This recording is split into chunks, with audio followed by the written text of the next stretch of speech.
Глава 3. Прошло 2 года с тех пор, как Дон Хуан начал учить меня о силах союзников.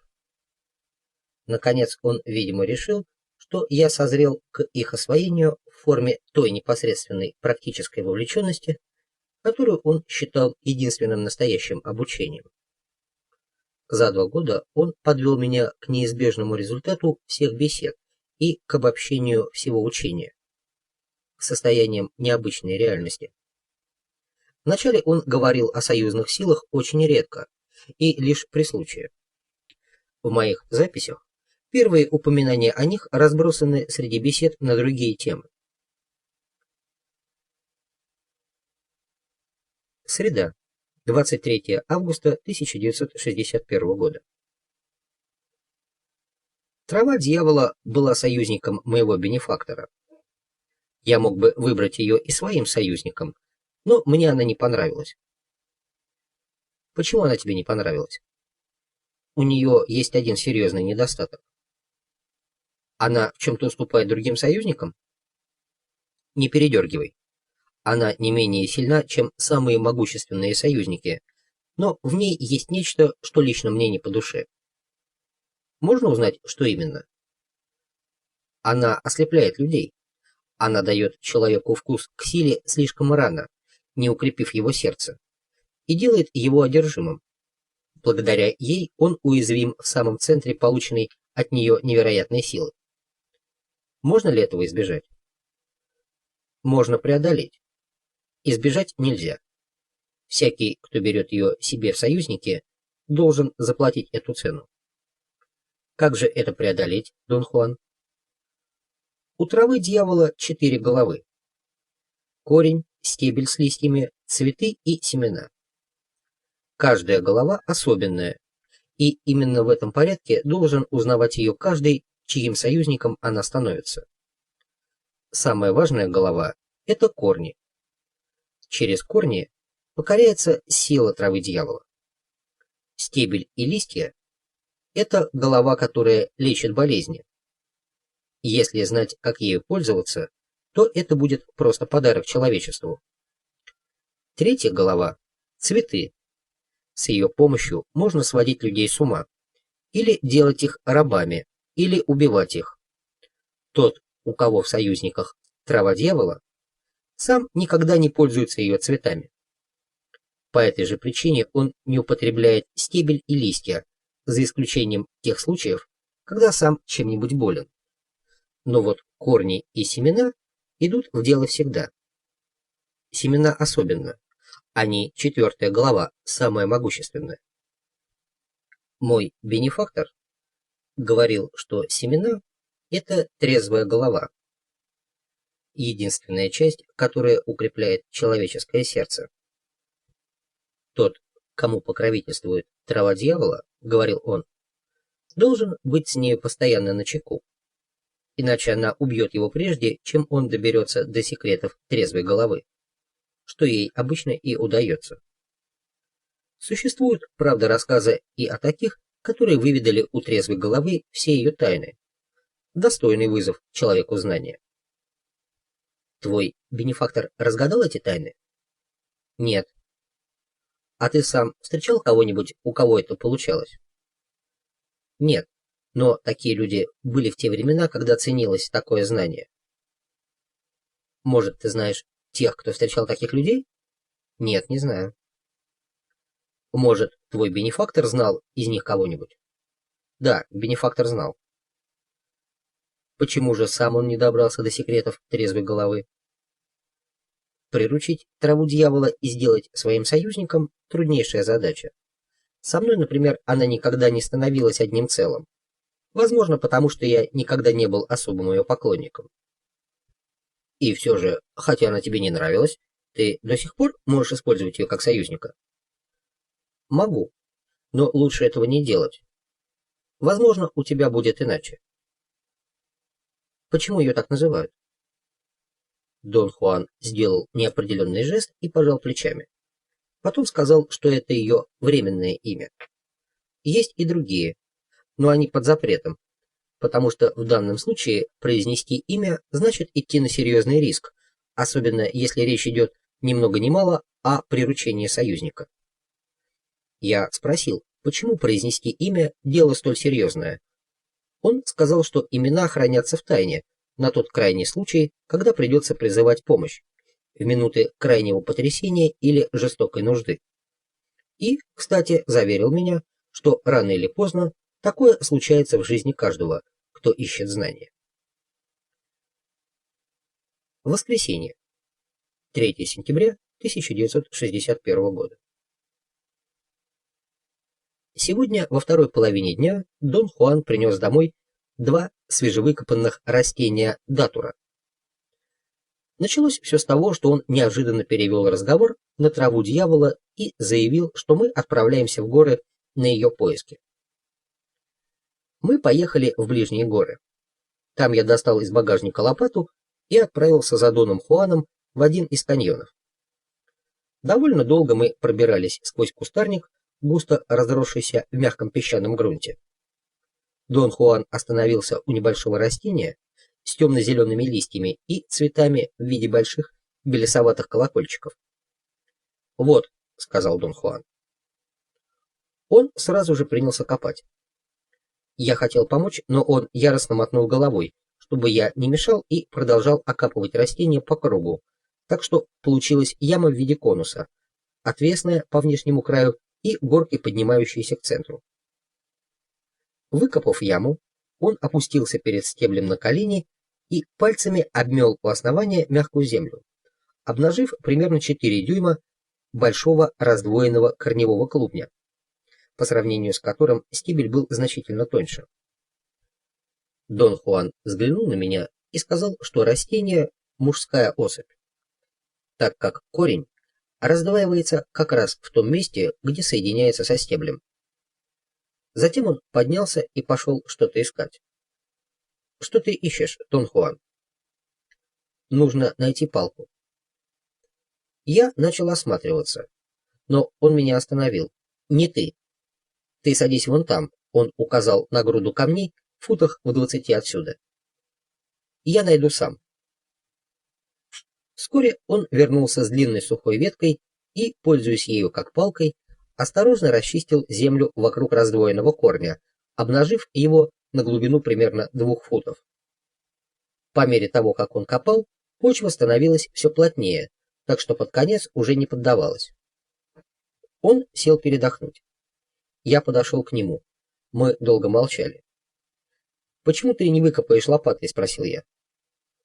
«Лопатой можно поранить растение». Пришлось поискать здесь палку, чтобы в случае, если я ударю корень, вред не был бы таким, как от лопаты или вообще чужого предмета. «А что это за палка?» «Годится любая сухая ветка дерева полаверт. Если не найдется сухой, придется срезать свежую». «Другие деревья не подходят?» Я ясно сказал. Только полаверт и никакое другое. «Почему, Дон Хуан?» «Потому что у травы дьявола очень мало друзей, и в этой местности полаверт — единственное дерево, которое с ней в согласии. Она не уживается больше ни с кем, только с ним.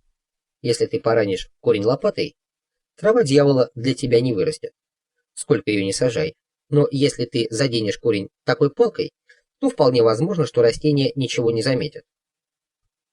«А что теперь с корнем?» «Его нужно срезать. И делать я это буду без тебя.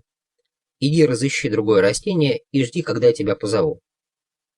«Моя помощь не требуется?» «Помогать будешь, когда я скажу».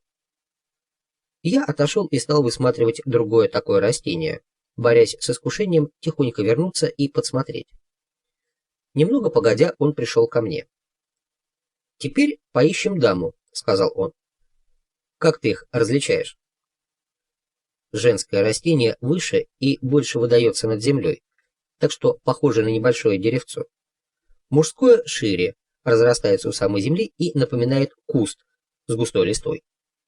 Когда мы выкопаем женское растение, ты увидишь, что у него корневище раздваивается довольно далеко от стебля, в отличие от мужского, где вилка начинается сразу. Мы довольно долго искали, пока он наконец сказал: «Вот она». Затем повторил всю процедуру выкапывания, и когда очистил корень, я убедился, что все так и есть. Пока он резал корень, пришлось снова куда-то отойти. Когда мы вернулись домой, он развязал узел и достал то, что выкопал.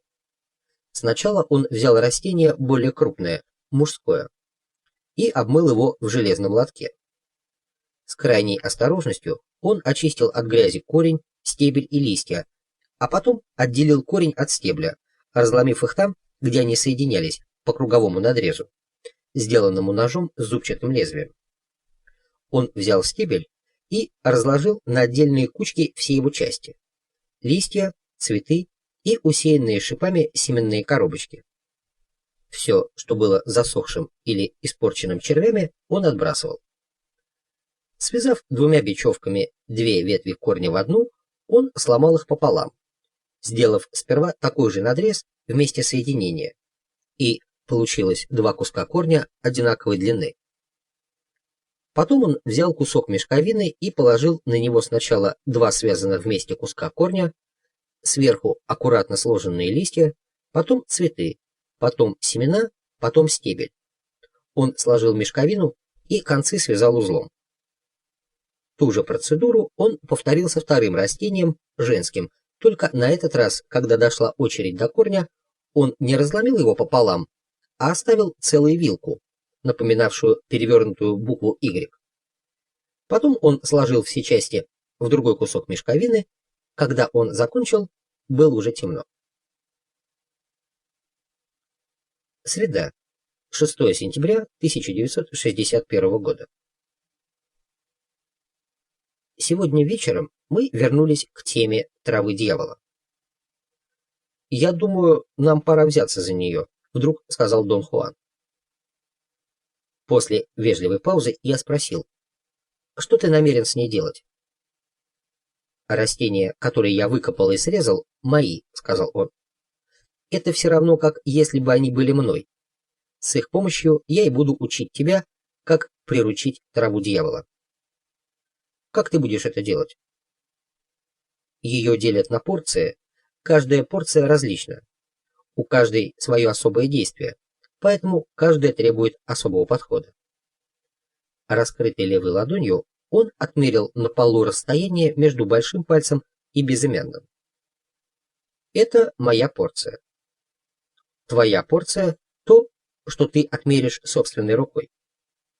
Теперь, приступая к завоеванию травы, ты должен начать с первой порции корня. Однако, поскольку к траве привел тебя я, первая порция будет от моего растения. Отмерена она для тебя мной, поэтому порцию ты будешь вначале принимать именно мою». Он вошел внутрь дома, принес один из свертков, сел и развязал его. Я заметил, что это мужская особь. Еще я заметил, что там только один кусок корня, вместо тех двух, которые были в начале. Он взял его и поднес к моим глазам. «Вот твоя первая порция», — сказал он. «Я даю ее тебе. Я для тебя ее отрезал. Я отмерил ее как мою собственную. Теперь даю ее тебе». У меня мелькнула мысль, что сейчас придется грызть этот кусок корня, как морковку, но он упаковал его в белый хлопчатобумажный мешочек. Он пошел на задний двор, сел там по-турецки и круглым камнем принялся толочь корень в мешочке. Вместо ступки был приспособлен круглый камень. Время от времени он мыл оба камня, а воду собирал в небольшую деревянную миску. Размалывая корень, он все время что-то напевал, тихо и монотонно.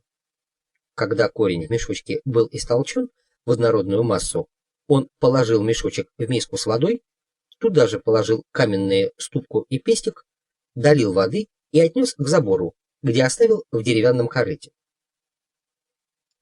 Он сказал, что корень должен мокнуть всю ночь, оставаясь снаружи, чтобы напитаться воздухом ночи.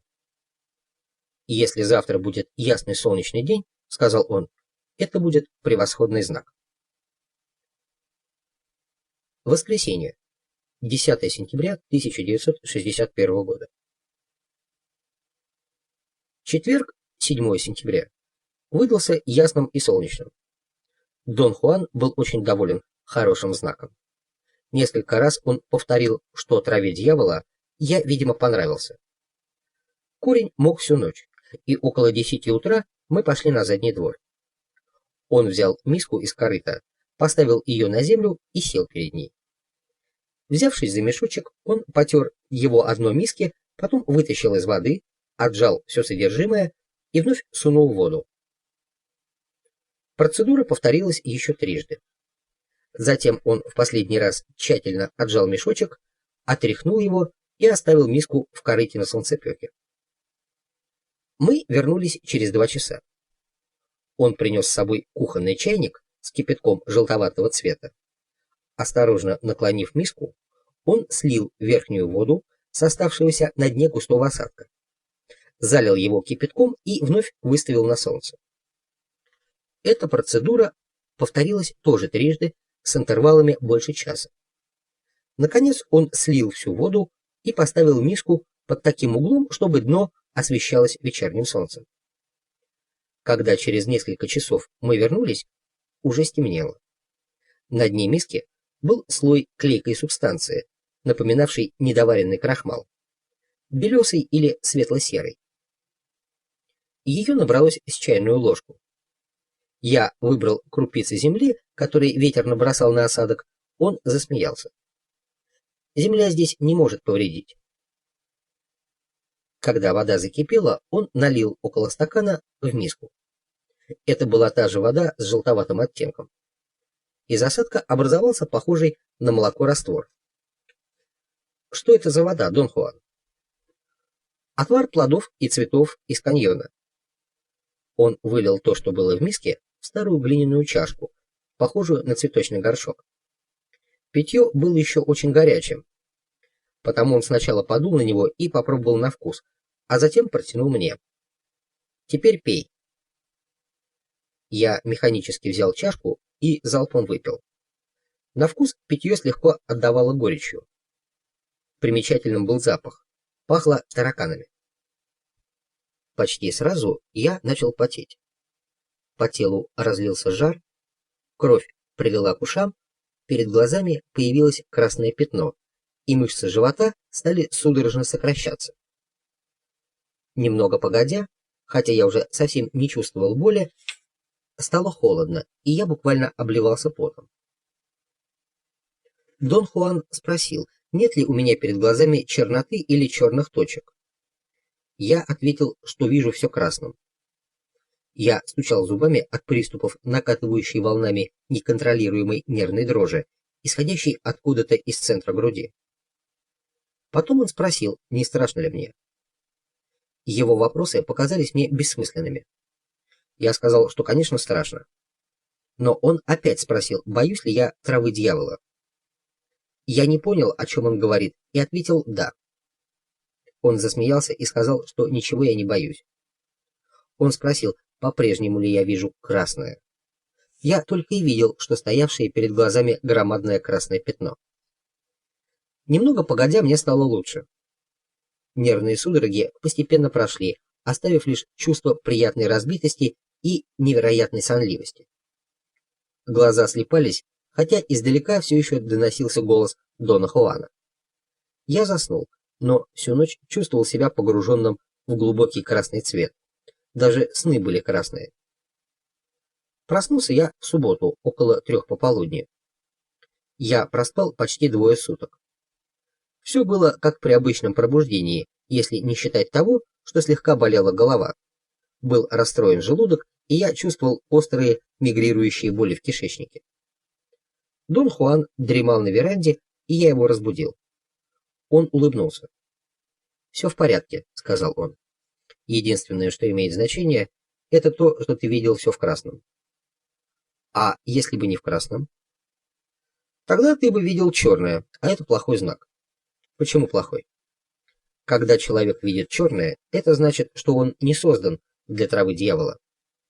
Его будет рвать зеленым и черным, пока не вывернет наизнанку. Он умрет? Не обязательно, но болеть будет долго. А что с теми, кто видит красное? Их не рвет. и корень дает им ощущение удовольствия, а это означает, что они сильны и что их натура склонна к насилию. Как раз то, что любит трава дьявола. Именно этим она соблазняет и увлекает. Плохо только то, что под конец, в обмен на силу, которую она дает, они становятся ее рабами. Но это уже не в нашей власти. Человек живет только для того, чтобы учиться. А чему он учится, хорошему или плохому, зависит лишь от его природы и от его судьбы. Что же мне делать дальше, Дон Хуан? Ты должен посадить саженец из второй половины первой порции корня. Половину ты принял в прошлый раз, вторую теперь нужно посадить в землю, чтобы она выросла и созрела прежде, чем ты всерьез возьмешься приручать траву дьявола. Как именно? Ее приручают через корень. Тебе нужно будет шаг за шагом изучить все тайны корня каждой его порции. Эти порции ты будешь принимать, чтобы изучить тайны травы дьявола и завоевать ее силу. Что каждая порция готовится так же, как ты готовил первую? Нет, каждая по-своему. Как действуют порции? Я уже говорил, каждая учит особому виду силы. То, что ты принял позавчера, еще ничего не значит. Это может каждый. Но только Брухо готов к порциям более серьезным. Я не могу сказать тебе, как они действуют и что при этом происходит, потому что еще не знаю, примет ли она тебя. Нужно подождать. А когда я об этом узнаю? Как только вырастет и созреет твое растение. Если первую порцию может принимать кто угодно, то для чего же она используется? В разбавленном виде она годится для всяких человеческих дел. Для стариков, которые совсем обессилены, для молодых людей, которые ищут приключений, или, скажем, для женщин, которые хотят страсти. Ты ведь говорил, что корень используют только для обретения силы, а выходит, что и для других целей? Он пристально посмотрел на меня, и под этим взглядом мне стало неуютно. Ясно было, что он рассердился, но я не понимал, почему. Трава дьявола используется только для обретения силы, сухо сказал он наконец. Старик, который хочет вернуть себе молодость, человек, который хочет убить другого человека, молодежь, которая ищет испытаний, голода и усталости, женщина, которая ищет страсти, все они мечтают о силе. И эту силу им даст трава дьявола. «Ну как, нравится она тебе?» — спросил он после паузы.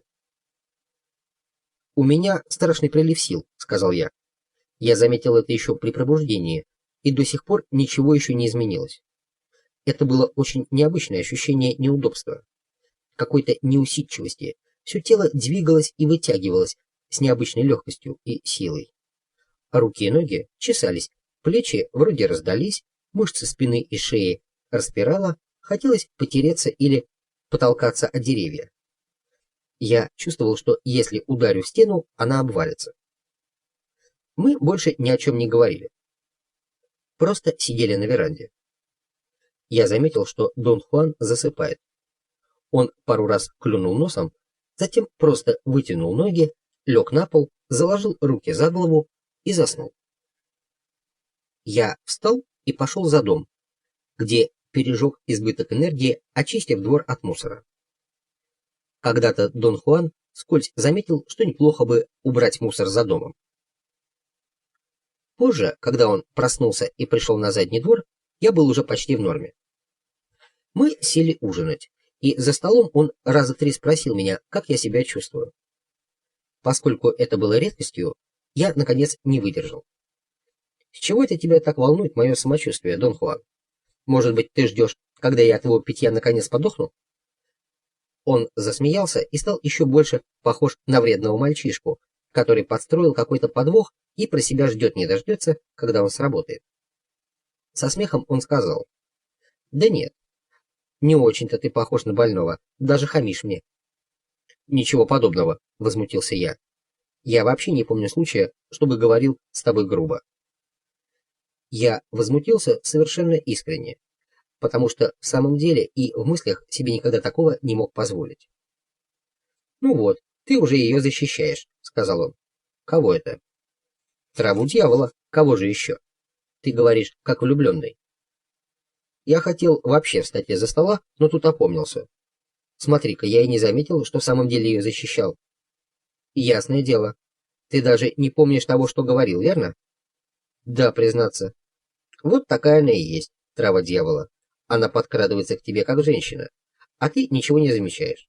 Ты весь поглощен только тем, что благодаря ей чувствуешь себя прекрасно и полон сил. Мышцы налиты энергией, кулаки чешутся, подошвы горят желанием кого-нибудь растоптать. Когда человек становится с нею близок, его действительно переполняют неистовые желания. Мой бенефактор говорил, что трава дьявола опутывает тех, кто ищет силу, и губит тех, кто не умеет совладать с нею. Однако в те времена сила была всем известна. Ее искали куда упорней. Мой бенефактор был могущественным человеком, а его бенефактор был, по его словам, еще более одержимым поиском и накоплением силы. Но в те дни это имело смысл. А сегодня, по-твоему, смысла нет? Сила — это как раз то, что тебе сейчас нужно. Ты молод, ты не индеец, значит, трава дьявола, возможно, попадет в хорошие руки. Да и тебе самому она как будто по вкусу. Ты буквально чувствуешь, как она наполняет тебя силой. Все это я испытал на себе. И все же она мне не понравилась. Но почему, Дон Хуан? Мне не нравится ее сила. Для нее больше нет применения. Раньше, как мне рассказывал бенефактор, был смысл искать силу. Люди совершали неслыханные дела, их почитали за их силу, боялись и уважали за их знания. От бенефактора я слышал о делах поистине невероятных, которые случались в старину. Но теперь мы, индейцы, больше не ищем силу. В наше время индейцы используют траву дьявола разве что для притираний. Листья и цветы идут вообще неизвестно на что. Говорят, что они, к примеру, прекрасное средство от нарывов. Самой же силы больше не ищут. Той самой силы, которая действует как магнит, тем более мощной и опасной в обращении, чем глубже корень травы уходит в землю. Когда доходишь до глубины в 4 ярда, а говорят, такое случалось, то находишь основание и источник силы неисчерпаемой, бесконечной. Очень многим это удавалось в прошлом, сегодня никому. Видишь ли, сила травы дьявола больше не нужна нам, индейцам. Незаметно мы потеряли к ней интерес, и теперь сила больше не имеет значения. Я и сам не ищу ее, но когда-то, когда я был молод, как ты, я тоже чувствовал, как меня от нее просто распирает. Я чувствовал себя, как ты сегодня, только в 500 раз сильнее. Ударом руки я убил человека. Я мог швырять валуны, огромные валуны, которые 20 человек не могли сдвинуть с места. Однажды я подпрыгнул так высоко, что сорвал верхние листья с верхушек самых высоких деревьев. Но все это было ни к чему. Разве что на индейцев страх наводить. Остальные, которые ничего этого не знали, отказывались верить. Они видели только сумасшедшего индейца или как что-то скачет по верхушкам деревьев. Мы долго молчали. Нужно было что-то сказать ему. «Было совсем иначе, когда в мире еще были люди», — заговорил он. «Люди, для которых не было ничего удивительного в том, что человек может превратиться в горного льва или птицу, или просто летать. Так что я больше не пользуюсь травой дьявола. Зачем? Чтобы пугать индейцев?» Я увидел его печаль и почувствовал глубокое сострадание. Мне хотелось что-нибудь сказать ему, пусть даже банальность. Может быть, Дон Хуан — это участь всех, кто ищет знания? Может быть, спокойно сказал он. Четверг, 23 ноября 1961 года. Подъехав к дому Дона Хуана, я не увидел его на веранде. Это было странно. Я громко окликнул его, и из дома вышла его невестка. «Заходи», — сказала она. Оказалось, что 2-3 недели назад он вывихнул лодыжку. Он сам сделал себе гипсовую повязку, пропитав полосы из тряпок в кашице, изготовленной из кактусов и толченой кости. Материя, туго обернутая вокруг щиколотки, высохнув, превратилась в легкий и гладкий панцирь. Повязка получилась твердой, как гипсовая, но гораздо удобнее и не такая громоздкая. «Как это произошло?» — спросил я. Ответила его невестка, мексиканка из Юкатана, которая за ним ухаживала. «Да просто случайность. Он упал и чуть не сломал себе ногу». Дон Хуан засмеялся, затем подождал, пока она ушла, и сказал: «Случайность. Как бы не так. У меня есть враг поблизости. Женщина по имени Ла Каталина. Она толкнула меня в момент слабости, и я упал». «Зачем это ей понадобилось?» «Она хотела меня убить, вот зачем». «Она была у тебя в доме?» «Да». «Как же ты позволил ей войти?» «Я ей не позволял, она влетела». «Извини, я не понял. Она черный дрозд». Я опешил. Она уже давно пыталась покончить со мной. В этот раз она действительно чуть не достигла успеха. «Ты сказал, она черный дрозд? Она что, птица?» «Опять ты со своими вопросами. Она черный дрозд. Точно так же, как я ворона. Кто я, человек или птица?» «Я человек, который знает, как становиться птицей. Но вернемся к Ла Каталине. Она враждебная ведьма. Ее намерение убить меня столь сильно, что я еле смог от нее отбиться. Черный дрозд ворвался прямо в мой дом, и я не смог остановить его». «Ты можешь становиться птицей, Дон Хуан?» «Могу. Но об этом в другой раз». «Почему она хочет убить тебя?» «Это старая история. Теперь она подошла к развязке, и, похоже, придется с нею покончить, пока она не прикончила меня». «Ты собираешься прибегнуть к колдовству?» — спросил я с надеждой. «Не будь дураком. Никакое колдовство здесь не поможет. У меня другие планы. Когда-нибудь я расскажу тебе о них». «А что, твой союзник не может тебя от нее защитить?» «Нет.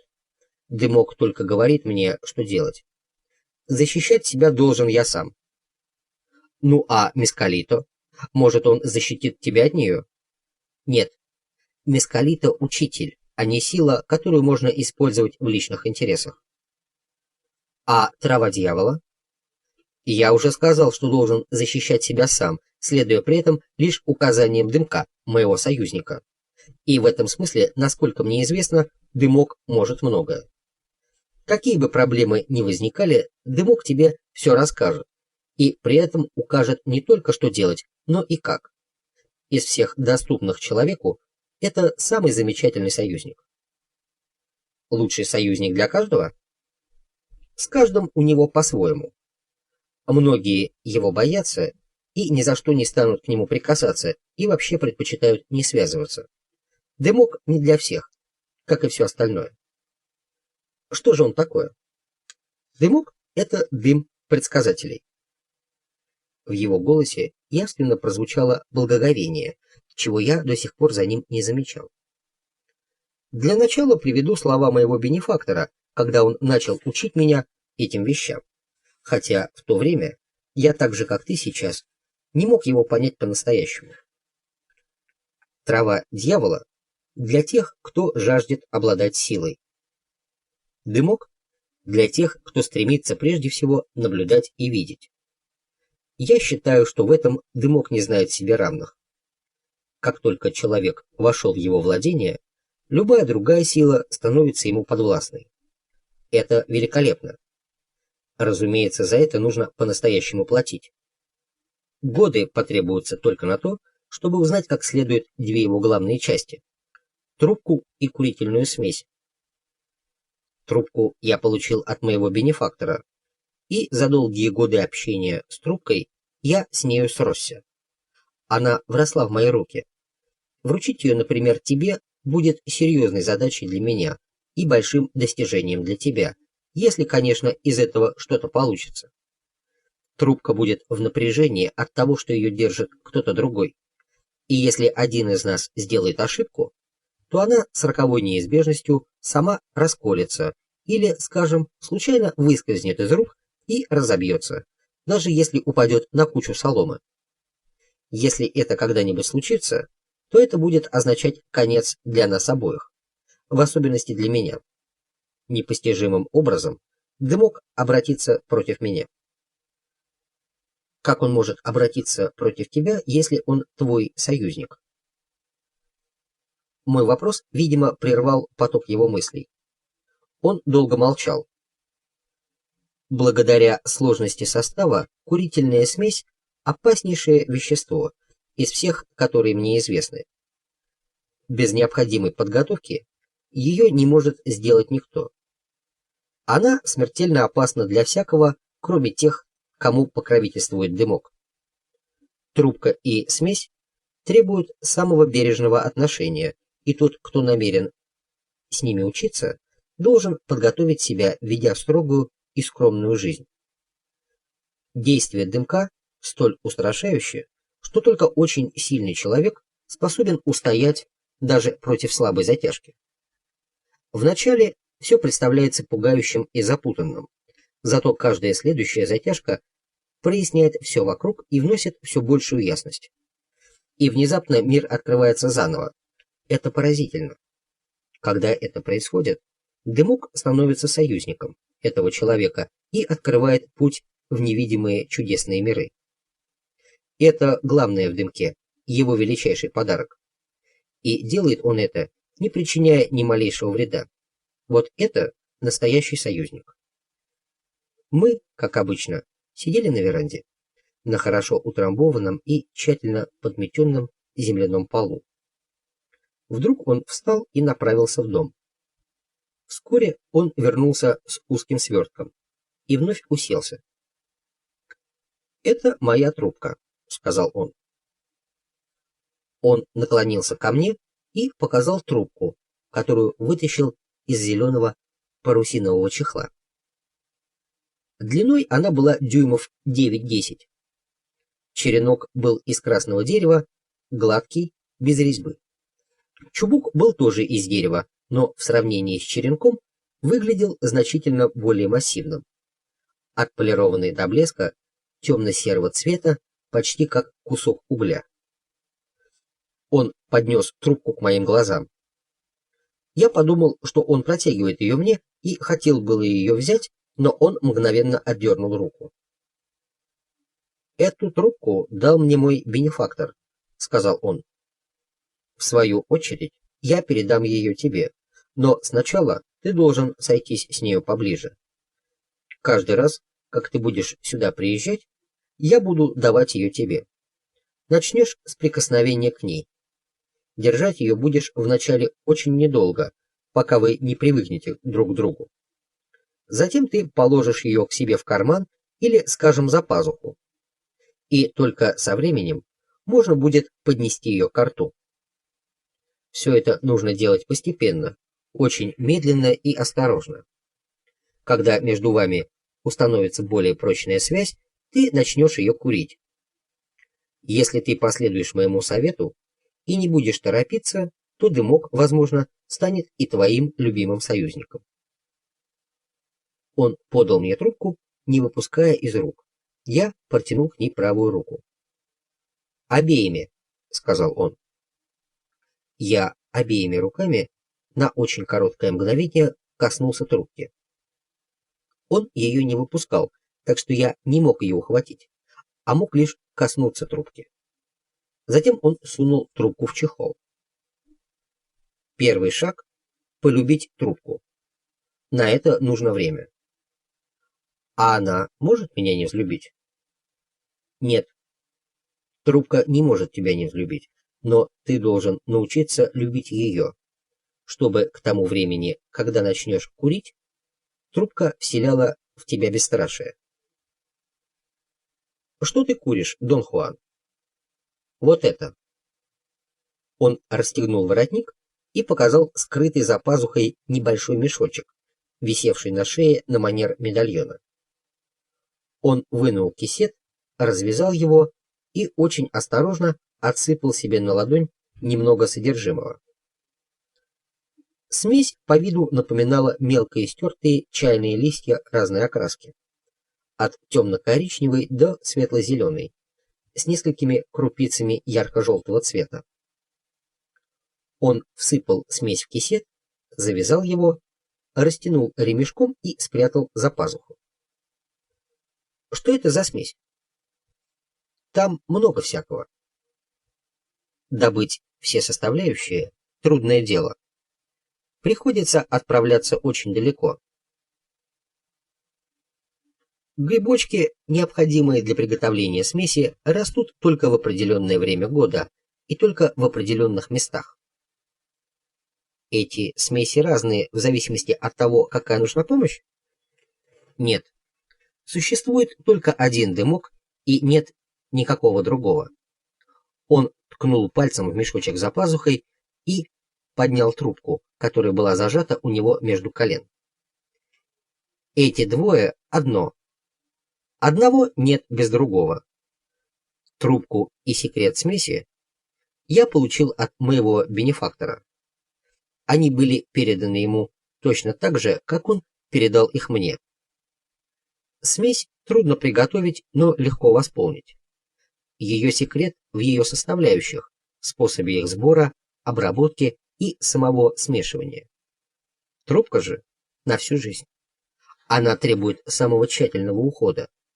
Она прочная и крепкая, но ее следует всегда беречь от малейшего удара или сотрясения. Держать трубку надо только в сухих руках и никогда не брать потными, а курить лишь в полном одиночестве. И никто, ни один человек на свете никогда не должен ее видеть, разве что ты сам намерен ему ее передать. Вот чему учил меня мой бенефактор. И именно так, сколько себя помню, я обращаюсь с трубкой. А что случилось бы, если бы ты ее потерял или сломал? Он очень медленно покачал головой и взглянул на меня. Я бы умер. У всех магов такие трубки? Не у всех такие, как у меня, но я знаю некоторых, у кого не хуже. А ты сам можешь сделать такую же, Дон Хуан? Допытывался я. Предположим, у тебя бы ее не было. Как бы тогда ты передал мне трубку, если бы в этом возникла необходимость? Если бы у меня ее не было, то я не мог бы тебе ее передать, даже если бы и захотел. Я дал бы тебе что-нибудь другое. Видно было, что он чем-то недоволен. Он очень осторожно положил трубку в чехол, внутри которого, вероятно, был вкладыш из мягкой материи, потому что трубка, едва его коснувшись, мгновенно скользнула внутрь. Он направился в дом ее спрятать. «Ты на меня не сердишься, Дон Хуан?» — спросил я, когда он вернулся. Он, казалось, удивился. «Нет, я никогда ни на кого не сержусь. Ни один человек не может сделать ничего такого, что заслуживало бы такой моей реакции. Но людей сердишься, когда чувствуешь, что их поступки важны. Ничего подобного я давно не чувствую». Вторник, 26 декабря 1961 года. Пересадка саженца, как называл корень Дон Хуан, не требовала конкретной даты, хотя предполагалось, что в освоении травы дьявола это будет следующий этап. Я прибыл к Дону Хуану в субботу 23 декабря, сразу после обеда. Как обычно, мы некоторое время сидели в молчании. День был теплый и пасмурный. Прошло уже несколько месяцев с тех пор, как он дал мне первую порцию. «Время вернуть траву дьявола земле», — вдруг сказал он. «Но сначала нужно установить для тебя защиту. Ты будешь хранить и защищать ее. И никто, кроме тебя, не должен ее видеть. Поскольку устанавливать защиту буду я тоже буду видеть твою траву дьявола. Хорошего в этом мало. Поскольку я уже говорил, я не поклонник травы дьявола. Но моя память проживет недолго, я слишком стар. А вот ты должен беречь ее от чужих глаз, поскольку до тех пор, пока кто-то будет помнить об увиденном, сила защиты будет неполной. Он пошел к себе в комнату и вытащил из-под старой циновки 3 узла из мешковины. Потом вернулся и сел на веранде. После долгого молчания он развязал один узел. Это было женское растение датура, из тех, которые он тогда выкопал. Все сложенные им листья, цветы и семенные коробочки высохли. Он взял длинный кусок корня в виде буквы Y и завязал узел. Корень высох и сморщился. Резко обозначились складки коры. Он положил его на колени, открыл кожаную сумку, вытащил нож и поднес корень к моим глазам. «Эта часть для головы», — сказал он и сделал первый надрез на нижнем конце Y, который в перевернутом виде напоминал человека с расставленными ногами. «Эти для сердца», — сказал он и сделал надрез в развилке. Затем он обрезал концы корня, оставив примерно по 3 дюйма на каждом. Потом медленно и кропотливо он вырезал фигурку человека. Корень был сухой и волокнистый. Прежде чем приступить к самой резьбе, Дон Хуан сделал 2 предварительных надреза, для чего ему пришлось растеребить и вдавить волокна вглубь канавок. Однако, когда он перешел к деталям, то орудовал ножом прямо по корню, как при отделке рук и ног. Под конец получилась фигурка человека со сложенными на груди руками и сплетенными в замок кистями рук.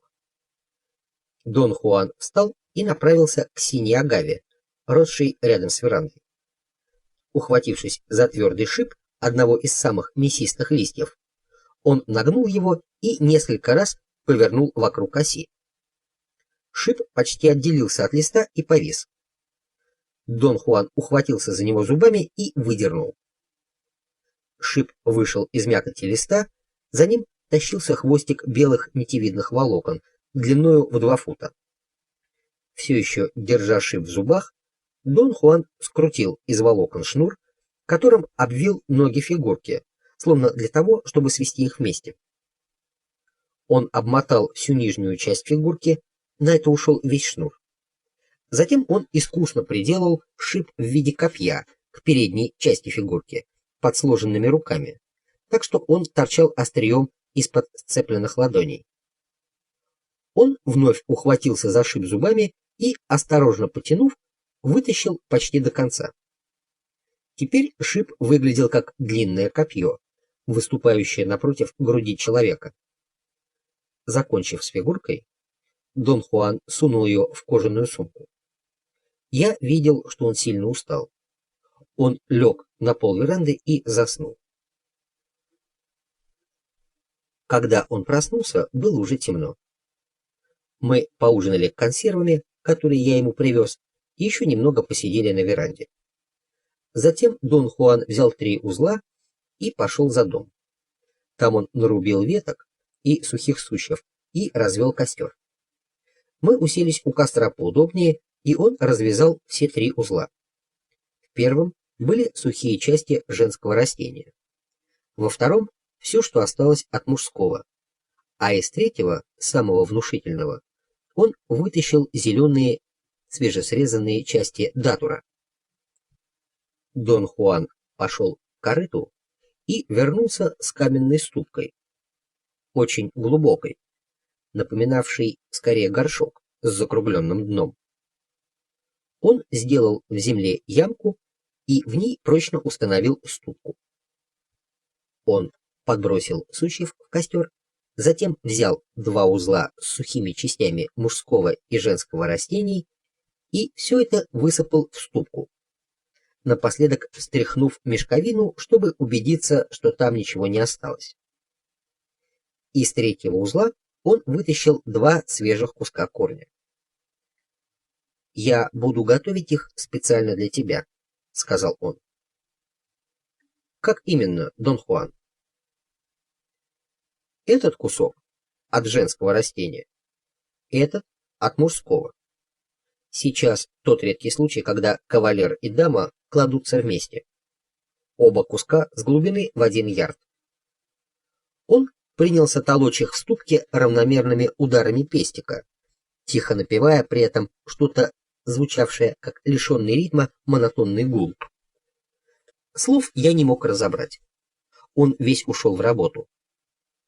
Когда корни были истерты в порошок, он вынул из свертка несколько листьев, чистых и свежесрезанных, без единой червоточины или следа гусеницы, и неторопливо по одному бросил их в ступку. Потом взял горсть цветов и по одному бросил туда же. Всего я их насчитал 14. Затем он достал зеленые семенные коробочки, усеянные шипами и еще не раскрывшиеся. Их я сосчитать не мог, он бросил в ступку всю горсть, но, кажется, их тоже было 14. Он добавил 3 стебля без листьев, темно-красного цвета, тоже без червоточин. Судя по многочисленным срезам, это были стебли больших растений. Положив в ступку, он мерными ударами растолок все это в кашу, наконец опрокинул ступку на ладонь и переложил смесь в старый горшок. Он протянул мне руку, и я подумал, что ее нужно вытереть, но он, схватив мою левую руку и молниеносным движением растопырив средний и безымянный пальцы, воткнул, не успел я опомниться, между ними острие ножа и надрезал кожу вниз по безымянному пальцу. Действовал он с такой быстротой и ловкостью, что, когда я отдернул руку, кровь уже лилась ручьем из глубокого пореза. Он опять схватил мою руку, поднес к горшку и выжил в него побольше крови. Рука онемела. Я был в состоянии шока, в страшном холодном жестоком напряжении, с ощущением давления в груди и в ушах. Я чувствовал, что куда-то соскальзываю. Я был близок к обмороку. Он отпустил мою руку и помешал в горшке. Когда я очнулся, то был изрядно сердит на него. Понадобилось довольно много времени, чтобы я полностью пришел в себя. Он разложил вокруг костра 3 камня и поставил на них горшок. Ко всей смеси в горшке он добавил еще что-то вроде большого куска столярного клея, влил большой ковш воды и оставил все это закипать. Дурман сам по себе пахнет весьма специфически. Соединение же со столярным клеем, который, угодив в закипавшую смесь, тотчас же дал о себе знать, получилась такая вонь, что я с трудом удерживался от рвоты. Смесь долго кипела, а мы все это время неподвижно сидели у костра. Время от времени, когда ветер гнал испарение в мою сторону, меня обволакивало вонью, и я старался не дышать.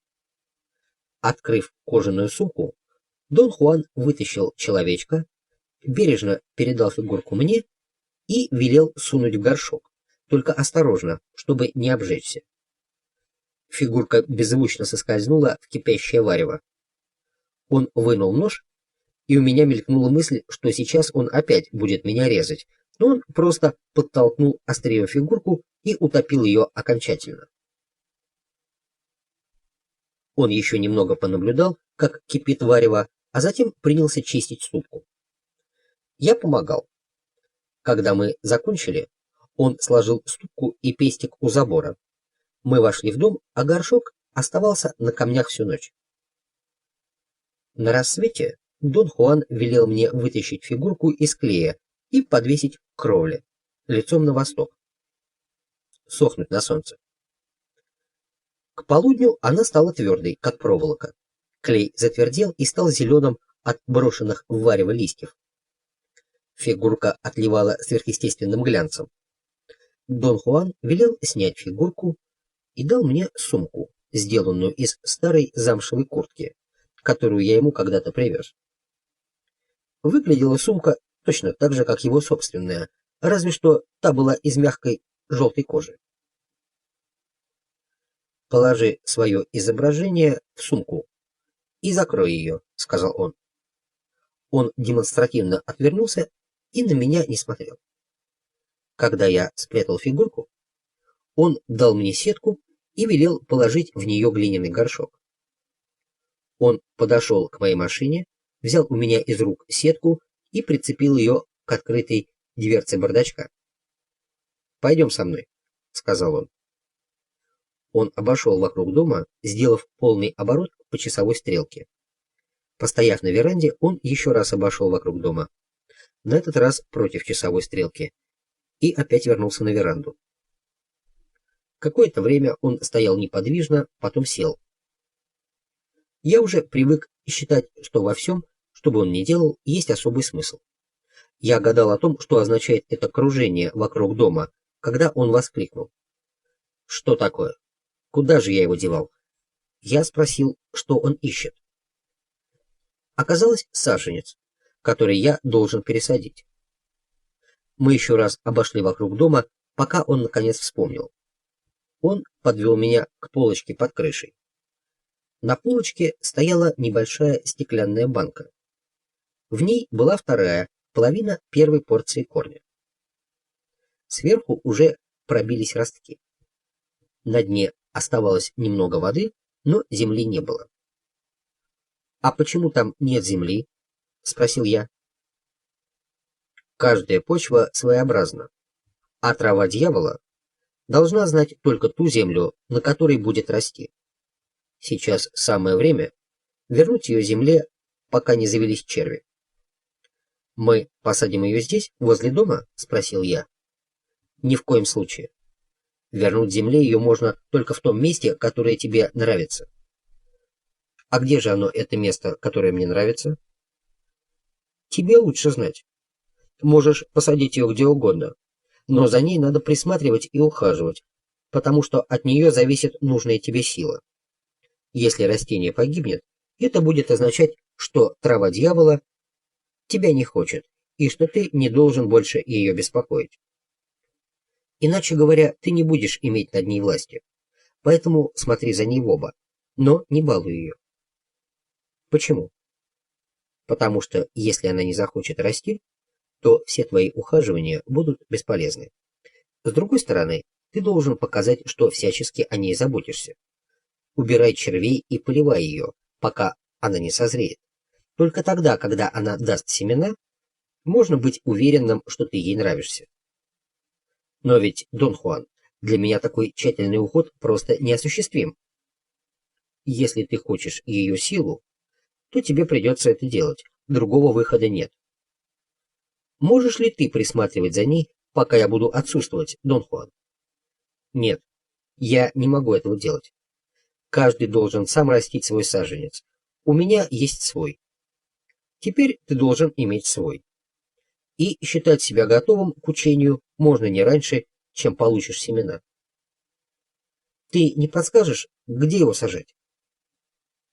«Ты должен сам решать. Но место это не открывай никому, даже мне. Только так сажают траву дьявола. Никто, ни одна душа не должна знать твое место. Если за тобой шел и видел тебя незнакомец, хватай саженец и беги в другое место.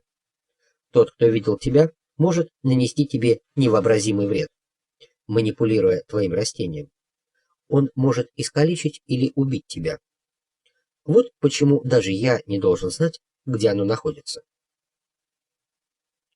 Он протянул мне банку с куском корня. «Теперь возьми его». Я взял банку, и он почти потащил меня к машине. «Теперь уезжай. Ступай и подбери место, где ты его посадишь. Вырой яму в мягкой почве, невдалеке от воды. Помни, чтобы растение выросло как следует, где-нибудь рядом должна быть вода. Яму копай только руками, даже если поранишь их до крови. Корень помести в центре ямы и сделай вокруг него насыпь. Затем полей водой. Когда вода впитается, засыпь яму мягкой землей. Потом выбери место в 2 шагах на юго-восток от саженца. Там выкопай еще одну яму поглубже, тоже руками, и вылей в нее все, что осталось в горшке. Затем разбей горшок и черепки закопай поглубже, где-нибудь подальше от саженца. Когда закопаешь черепки, вернешься к своему саженцу и еще раз его польешь. Затем достань свое изображение, сунь его между пальцами там, где порез, и, стоя на том месте, где ты закопал варево, слегка дотронься до саженца иглой. Обойди его 4 при обходе останавливайся всякий раз на том же месте, чтобы коснуться саженца. В каком направлении двигаться, обходя саженец? В каком хочешь. Но ты должен постоянно помнить, где закопал месиво из горшка, и в каком направлении ты двигался вокруг саженца. При обходе всякий раз касайся его острием лишь слегка, и только напоследок уколешь поглубже. Делай это осторожно. Стань на колени, чтобы рука случайно не дрогнула, потому что ни в коем случае нельзя сломать острие, чтобы оно не осталось в растении. Тогда корень тебе больше не понадобится. Нужно ли при обходе что-нибудь говорить? Нет, я сделаю это вместо тебя.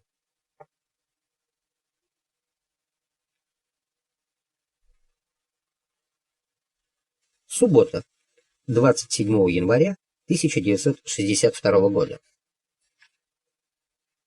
Сегодня утром, как только я приехал, Дон Хуан сказал, что покажет приготовление курительной смеси. Мы отправились в горы, далеко вглубь одного из каньонов. Дон Хуан остановился у высокого стройного куста, который по цвету заметно выделялся на фоне прочей растительности. Заросли вокруг куста были желтоватыми, тогда как сам куст ярко-зеленым. «Ты должен собрать с него листья и цветы», — сказал он. «Сегодня как раз подходящее время. День всех душ». Он вынул нож и срезал конец тонкой ветки, выбрал другую, такую же, и тоже срезал у нее верхушку.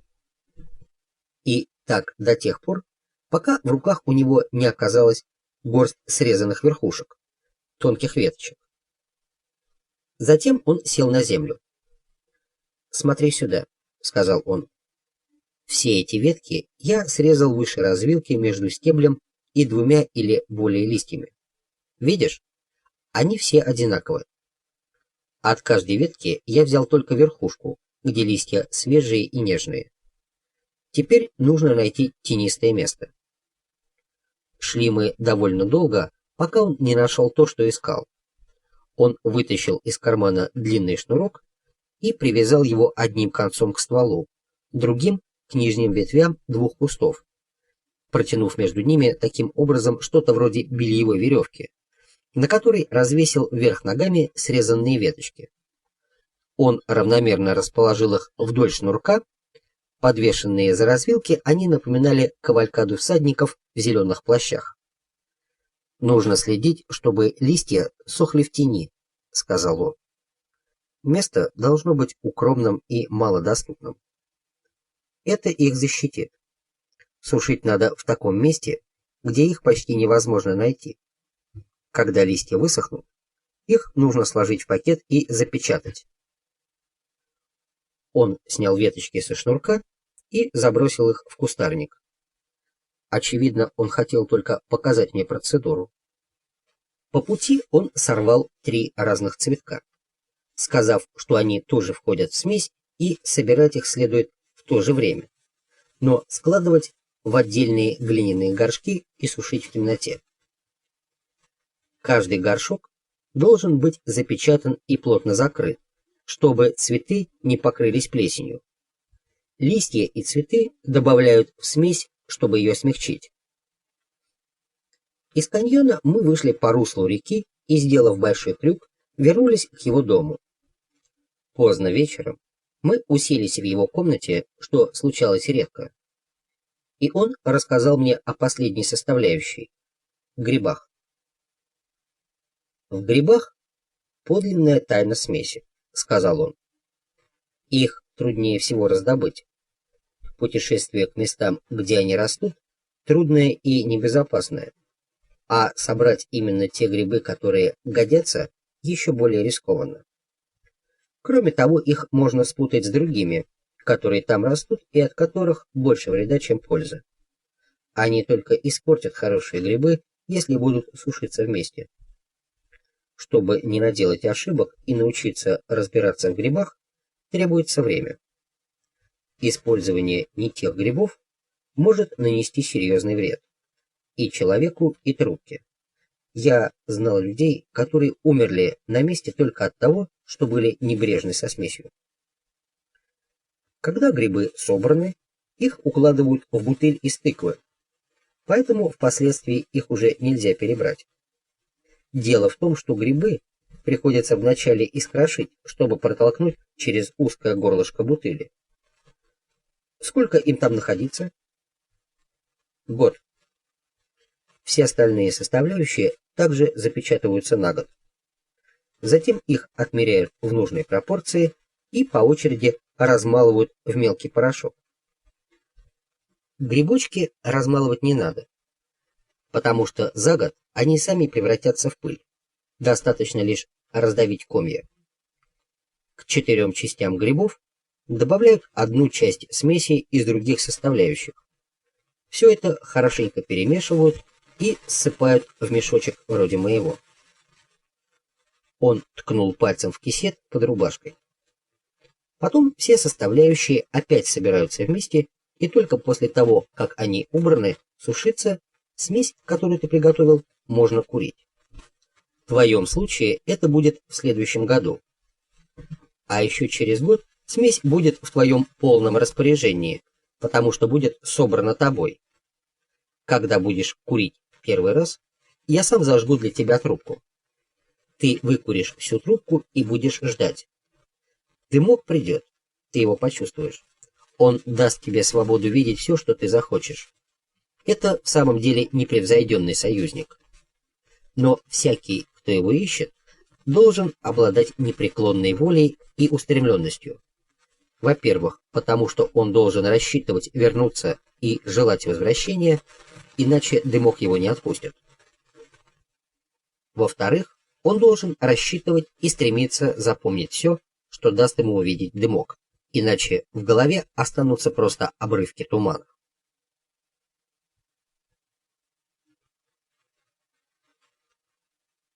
Суббота, 8 апреля 1962 года. В беседах Дон Хуан периодически использовал выражение «человек знания», но ни разу не объяснил, что это значит. Я попросил его объяснить. Человек знания – это тот, кто добросовестно и с верой переносит лишения и тяготы обучения, сказал он. Тот, кто без спешки, но и без промедления отправился в полной опасности путь, чтобы разгадать, насколько это ему удастся, тайны знания и силы. Может ли быть человеком знания каждый? Нет, далеко не каждый. Что же тогда для этого нужно? Человек должен бросить вызов своим 4 извечным врагам и сразить их. И после победы над ними он будет человеком знания? Да, человек имеет право назвать себя человеком знания только когда победит всех 4. Тогда может ли любой, кто победит этих врагов, быть человеком знания? Любой, кто победит их, становится человеком знания. Но существуют ли какие-то особые требования, которым должен соответствовать человек, прежде чем начать битву со своими врагами? Нет. Стать человеком знания может пытаться любой, хотя очень немногие преуспевают в этом. Но это естественно. Враги, которых встречает человек на пути к знанию, в самом деле грозные враги. Большинство людей перед ними отступает и сдается. Что же это за враги, Дон Хуан? На этот вопрос он отвечать отказался, сказав лишь, что должно пройти много времени, прежде чем эта тема будет иметь для меня какой-то смысл. Я все же попытался ее удержать и спросил, могу ли стать человеком знания, например, я. Он ответил, что этого, пожалуй, никто не может знать наверняка. Но мне хотелось точно знать, нет ли какого-нибудь способа определить, есть ли у меня шанс. Он сказал, что это решит моя битва против 4 врагов. Я выйду либо победителем, либо побежденным, но исход битвы предсказать невозможно. Я спросил, не может ли он прибегнуть к колдовству или гаданию, чтобы увидеть исход. Он ответил совершенно безапелляционно, что результат битвы нельзя предвидеть никоим образом, поскольку быть человеком знания – вещь приходящая. Когда я попросил это растолковать, он ответил: человеком знания не становишься навсегда. Более того, на самом деле никто не становится человеком знания. Или, скорее, дело обстоит так, что, победив 4 природных врагов, человек лишь на мгновение становится человеком знания. Скажи мне, что это за враги, Дон Хуан? Он не ответил. Я пытался настаивать, но он оборвал эту тему и заговорил о другом. Воскресенье, 15 апреля 1962 года. Готовясь к отъезду, я решил еще раз спросить его насчет врагов человека знания. Я всячески отстаивал свои доводы, убеждая его, что меня здесь долго не будет, и потому неплохо бы записать все, что он мне скажет, чтобы потом подумать об этом на досуге. Поколебавшись, он все же заговорил. Когда человек начинает учиться, он никогда не имеет четкого представления о препятствиях. Его цель расплывчата, его намерение неустойчиво. Он ожидает вознаграждения, которого никогда не получит, потому что еще не подозревает о предстоящих испытаниях. Постепенно он начинает учиться. Сначала понемногу, потом все успешней. И вскоре он приходит в смятение. То, что он узнает, никогда не совпадает с тем, что он себе рисовал, и его охватывает страх. Учение оказывается всегда не тем, чего от него ожидают. Каждый шаг – это новая задача, и страх, который человек испытывает, растет безжалостно и неуклонно. Его цель оказывается полем битвы. И таким образом перед ним появляется его первый природный враг – страх. Ужасный враг, коварный, неумолимый. Он таится за каждым поворотом, подкрадываясь и выжидая. И если человек, дрогнув перед его лицом, обратится в бегство, его враг положит конец его поискам. Что же с этим человеком происходит? Ничего особенного, кроме того, что он никогда не научится. Он никогда не станет человеком знания. Он может стать болтуном или безвредным, напуганным человеком, но во всяком случае он будет побежденным. Первый враг поставил его на место. А что нужно делать, чтобы одолеть страх? Ответ очень прост. Не убегать. Человек должен победить свой страх и, вопреки ему, сделать следующий шаг в обучении, и еще шаг, и еще. Он может быть полностью устрашенным, и однако же он не должен останавливаться. Таково правило. И наступит день, когда его первый враг отступит. Человек почувствует уверенность в себе. Его намерение укрепится. Обучение больше не будет пугающей задачей. Когда придет этот счастливый день, человек может сказать не колеблясь, что победил своего первого природного врага. Это происходит сразу или постепенно? Постепенно. И все же страх исчезает внезапно, в один миг. А может человек вновь испытать его, если с ним случится что-нибудь непредвиденное? Нет. Тот, кто однажды преодолел страх, свободен от него до конца своих дней, потому что вместо страха приходит ясность, которая рассеивает страх. К этому времени человек знает все свои желания и знает, что с ними делать. Он может открывать для себя или предпринимать новые шаги в обучении. и все его действия пронизывает острая ясность. Человек чувствует, что для него не существует тайн. Итак, он встречает второго врага. Ясность. Эта ясность, столь труднодостижимая, рассеивает страх, но она же и ослепляет. Она заставляет человека не сомневаться в себе. Она дает уверенность, что он ясно видит все насквозь.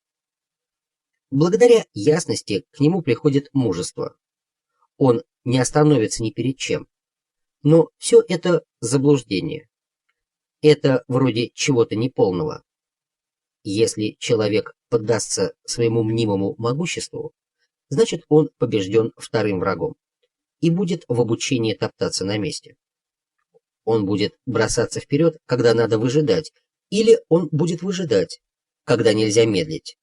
И так он будет топтаться, пока не выдохнется и потеряет способность научиться чему-нибудь еще. Что случится с ним после такого поражения? Он что, в результате умрет? Нет, не умрет. Просто второй враг перекрыл ему путь. И вместо человека знания он может стать отважным воином или, скажем, шутом. Однако ясность, за которую он так дорого заплатил, никогда не сменится вновь тьмой и страхом.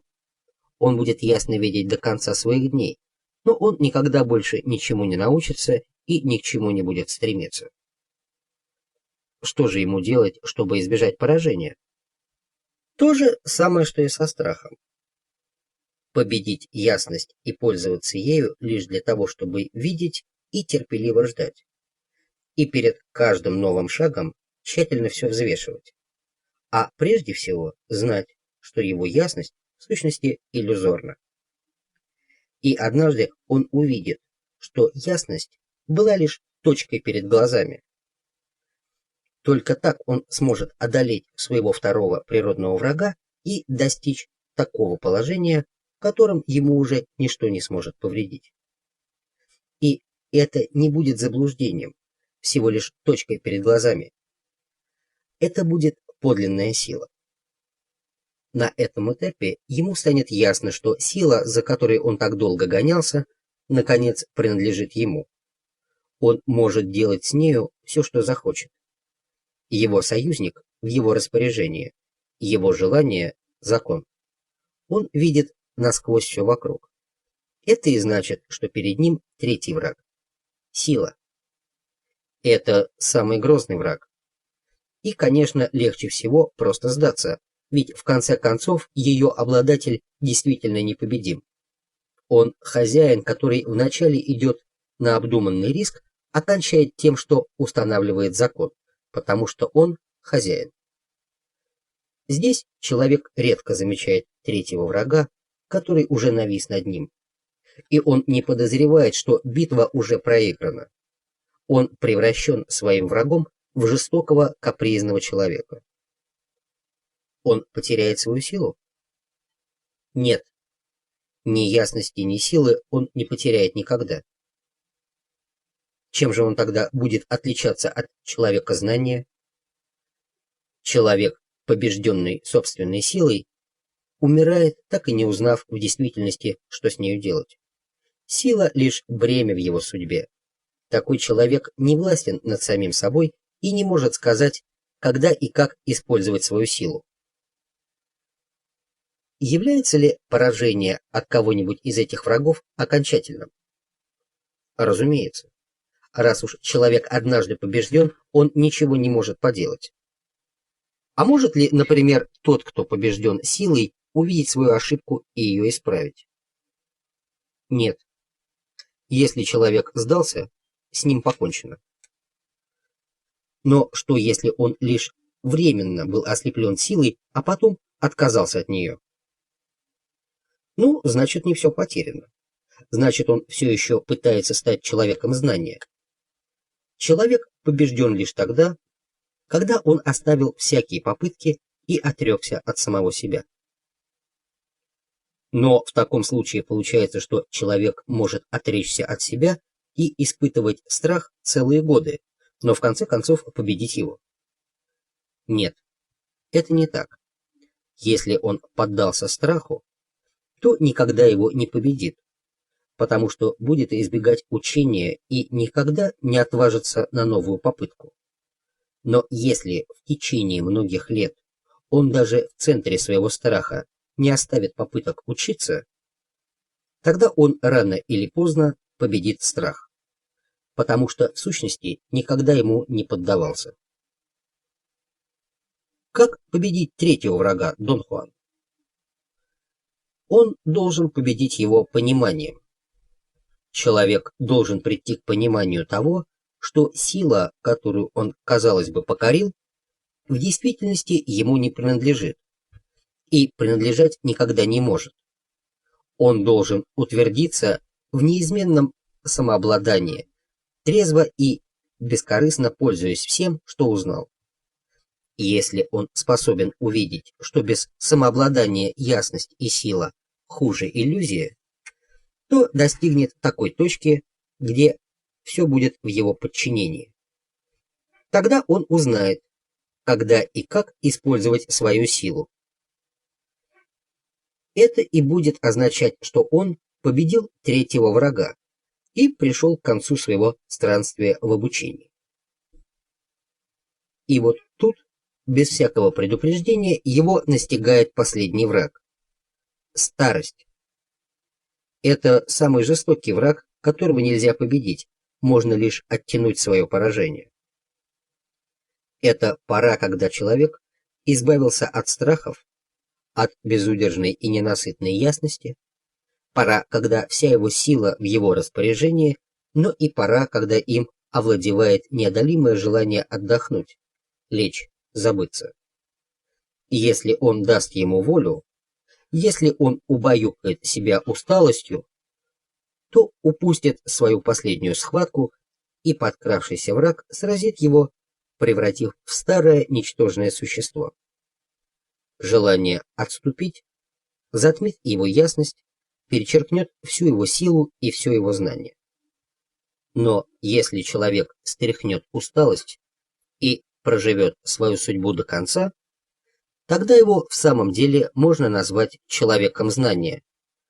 Пусть ненадолго, пусть лишь на тот краткий миг, когда ему удастся отогнать последнего и непобедимого врага. Одного этого мгновения ясности, силы и знания уже достаточно.